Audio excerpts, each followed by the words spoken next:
Le projet stratégique de fabrication locale de vaccins, dont le lancement des travaux a été présidé par Sa Majesté le Roi jeudi 27 janvier 2022, permettra au Royaume d'ici à 2030 d'acquérir la capacité scientifique nécessaire dans le domaine de la recherche et du développement, ce qui permettra avec l'apport de nos universités et instituts de développer les formations pertinentes et mettre ainsi les bases d'un écosystème de l'industrie du vaccin.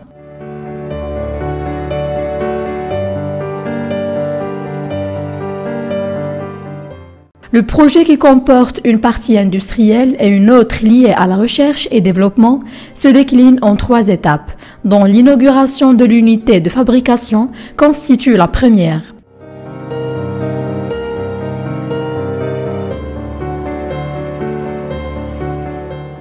Cette unité de fabrication intitulée Lyon 1 vise à doter le Maroc d'une capacité de production en matière de mise en seringue et d'emballage des vaccins localement. Le lancement de la production de flacons à essai se fera fin juillet.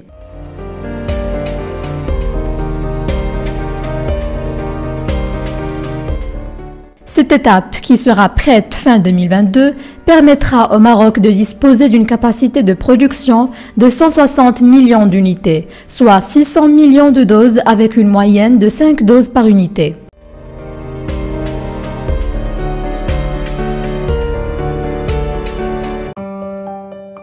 À l'horizon 2025, cette capacité sera portée à 900 millions d'unités, soit 6 à 9 milliards de doses, ce qui pourrait couvrir les besoins mondiaux en matière de vaccins et permettra de positionner le Maroc au 2e ou 3e rang mondial en la matière.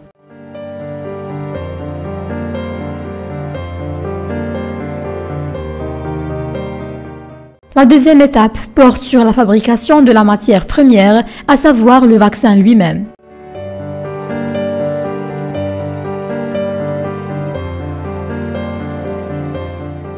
Pour ce qui est de la 3e étape, à l'horizon 2025, elle concerne la recherche et développement et vise la création de vaccins et de produits biotechnologiques proprement marocains.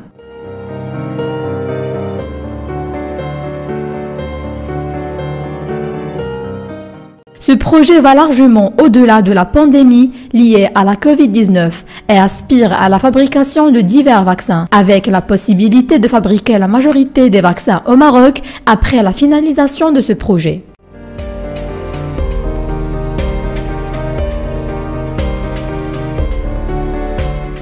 D'ici 2023, l'usine de Ben Slimane contribuera à la fabrication de 60% des vaccins utilisés en Afrique, ce qui permettra de garantir la souveraineté vaccinale du continent.